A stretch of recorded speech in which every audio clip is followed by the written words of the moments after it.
ओम श्री गणेशाय नमः। बंधुओं, आज मैं आपको सावन मास महात्म की कथा का 21वां अध्याय श्रवण करवा रही हूँ। बोलो शिव शंकर भोलेनाथ की जय। हर हर महादेव, हर हर महादेव, हर हर महादेव। श्री शिवाय नमस्तुभ्यम, श्री शिवाय नमस्तुभ्यम, श्री शिवाय नमस्तुभ्यम।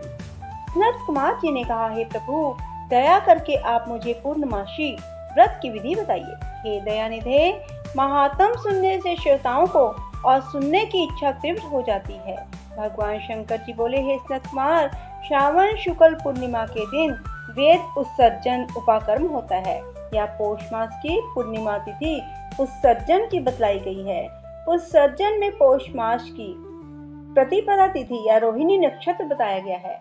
दूसरा समय अपनी अपनी शाखा के अनुसार उत्सर्जन और उपाकर्म दोनों एक ही समय करने उत्तम कहे गए हैं। अतः श्रावण मास पूर्णिमा के दिन उत्सर्जन अभिष्ट है तथा बृहत शाखा अर्थी उपाकर्म में श्रवण नक्षत्र होता है। उसी दिन ऋग्वेदियों का उपाकर्म होता है। यजुर्वेदियों का उपाकर्म पूर्णिमा में और सामवेदियों का हस्त नक्षत्र में होता है। उपाकर्म गुरु और शुक्र अस्त नक्षत्र में आनंद से करना चाहिए। गुरु और शुक्र अस्त में पहले उपाकर्म का शुभ आरंभ न करना चाहिए। यह शास्त्रों का मत है। ग्रहण और संक्रांति आदि योग दुष्ट समय आ जाने पर दूसरे समय में करना चाहिए। हस्त नक्षत्र युक्त पंचमी या भाद्रपद पूर्णिमा के दिन अपने अपने ग्रह सूत्र के अनुसार उत्सर्जन उपाकर्म करना चाहिए। मल मास आ जाने पर शुद्ध पक्ष में करना चाहिए। यह दोनों उत्सर्जन उपाकर्म नित्य हैं। इनको प्रतिवर्ष नियम पूर्वक करना चाहिए। उपाकर्म की समाप्ति होने पर द्वि जातियों के समक्ष उसी सभा में श्रेष्ठ सभादीप समर्पण करना चाहिए। उसे आचार्य या अन्य ब्राह्मणों को दे देना चाहिए। पहले सोने, चांदी, तांबे के पात्र में 1 सेर गेहूं रखें। उसके ऊपर गेहूं के आटे का दिया बनाकर घी या तेल में भिगोकर 3 बत्तियां रख उसे जलाना चाहिए। फिर पान दक्षिणा सहित ब्राह्मण को देना चाहिए। ब्राह्मण का पूजन कर यह मंत्र पढ़े, यह श्रेष्ठ सभादीप दक्षिणा और पान सहित देव देवात के लिए दे रहा हूँ। इस सभादीप के देने से मेरे सभी मनोरथ पूरे हो जाएं। पुत्र पौत्र आदि सब कुछ सम उज्जवल हो, यश की वृद्धि हो। इस तरह प्रार्थना करने से जन्म जन्मांतर में देवांगनाओं तुल्य रूप मिलता है। इस प्रकार 5 वर्ष पश्चात उद्यापन करना चाहिए। यथाशक्ति ब्राह्मण को दक्षिणा देनी चाहिए। हे सनत कुमार, मैंने तुमसे यह सभादीप का उत्तम महात्म कहा है। उसी रात को श्रावणी कर्म करना चाहिए। उसी के समीप सर्प बलि करना चाहिए। दोनों कार्य अपने अपने ग्रह सूत्रों को देख कर करना चाहिए। इसी तिथि में भगवान हयग्रीव का अवतार हुआ है। इस दिन हयग्रीव जयंती महोत्सव मनाना चाहिए।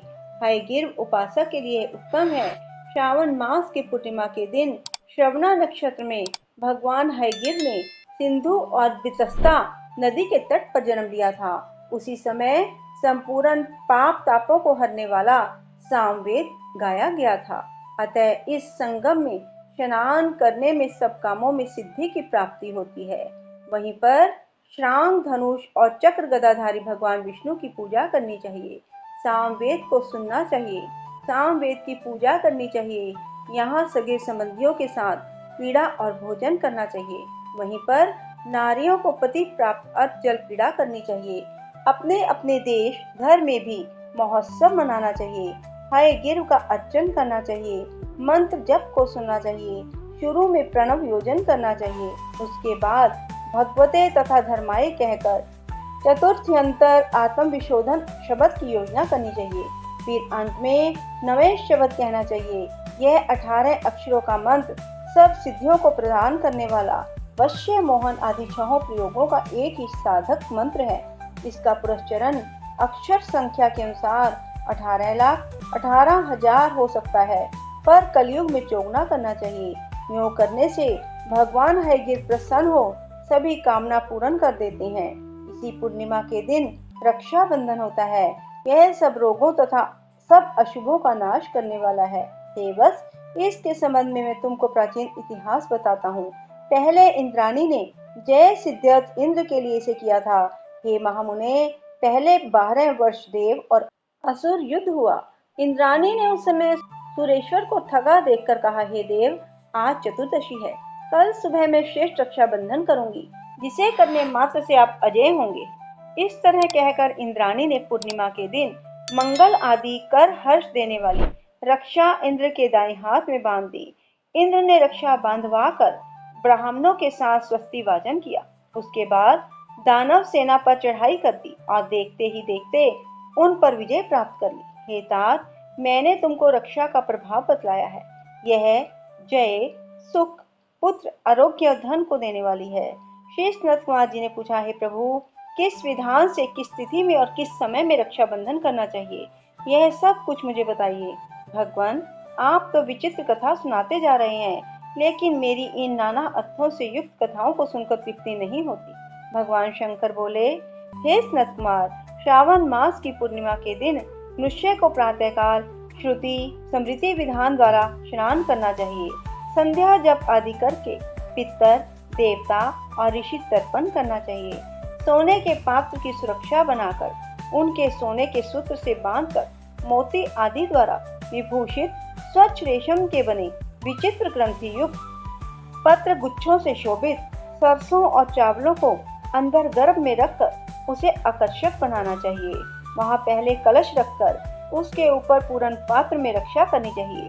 अपने सुंदर आसनों पर सगे संबंधियों सहित बैठकर नाच गान आदि कौतुक मंगल करना चाहिए। यह मंत्र पढ़ें। येन बद्धो बलि राजा दानवेंद्रो महाबलय तेन त्वाम बदनामे रक्षे माचल माचलय। महाबली दानवेंद्र राजा बलि को जिस बंधन से बांध दिया था, उसी बंधन से आपको बांधता हूँ। हे रक्षे, आप कभी मत चलना, मत चलना। ब्राह्मण, क्षत्रिय, वैश्य, शूद्र और अन्य मानवों को भी पहले ब्राह्मणों की पूजन करके रक्षा बंधन करना चाहिए। इस विधान से जो रक्षा बंधन करता है, वह सब दोषों से दूर हो वर्ष भर मौज बहार करता है। विधान विज्ञ मनुष्य जो इस विमल श्रावण मास में रक्षा बंधन करता है, वह पुत्र पौत्र सगे संबंधियों के साथ पूरे 1 वर्ष तक आनंद करता है। लेकिन याद रहे, रक्षा बंधन कार्य भद्रा में नहीं करना चाहिए। भद्रा में इस पवित्र व्रत को करने वाले मनुष्यों को विपरीत फल प्राप्त होता है। बोलो शिव शंकर भोलेनाथ की जय।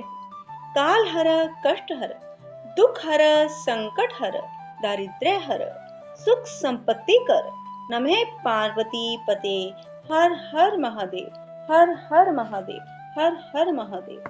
श्री शिव पंच अक्षर स्तोत्र। नागेंद्र हाराय त्रिलोचनाय भसम अंगाराय महेश्वराय नित्याय शुद्धाय दिगंबराय तस्मै नकाराय नमः शिवाय। मंदाकिनी सलिल चंदन चर्चिताय नंदीश्वर प्रमथनाथ महेश्वराय मंदार पुष्प बहु पुष्प सुपूजिताय तस्मै मकाराय नमः शिवाय। शिवाय गौरी बदनाब्ज वृंद सूर्याय दक्ष घर नाशकाय श्री नीलकंठाय विष्णुध्वजाय तस्मै शिकाराय नमः शिवाय। वशिष्ठ कुंभोद्भव गौतम आर्य मुनिंद्र देव अर्चित शेखराय चंद्र अर्क वैश्वानर लोचनाय तस्मै वकाराय नमः शिवाय। यक्ष स्वरूपाय जटाधराय पिनाक हस्ताय सनातनाय दिव्याय देवाय दिगंबराय तस्मै यकाराय नमः शिवाय। पंच अक्षरम इदम पुण्यम य पठे शिव सन्निधौ शिवलोकमवाप्नोति शिवेन सह मोदते। श्री शिव षड अक्षर स्तोत्र। ओमकारं बिंदु संयुक्तम नित्यं ध्यायन्ति योगिना कामदम मोक्षदम चैव ओमकाराय नमो नमः। नमन्ति ऋष्यो देवा नमस्तस् अप्सरस अंगना नरा नमन्ति देवेशम नकाराय नमो नमः। महादेवं महात्मानं महाध्यायं परायणं महापापहरं देवं मकाराय नमो नमः। शिवं शांतं जगन्नाथं लोक अनुग्रह कारकं शिवम एक पदम नित्यं शिकाराय नमो नमः। वाहनं वृषभो यस्य वासुकी कंठ भूषणं वामे शक्तिधरं देवं वकाराय नमो नमः। यत्र यत्र स्थितो देव सर्वव्यापी महेश्वर यो गुरुदेव देवानां यकाराय नमो नमः। षड अक्षरम इदं स्तोत्रम य पठे शिव सन्निधौ शिवलोकमवाप्नोति शिवेन सह मोदते। बोलो शिव शंकर भोलेनाथ की जय। हर हर महादेव, हर हर महादेव, हर हर महादेव।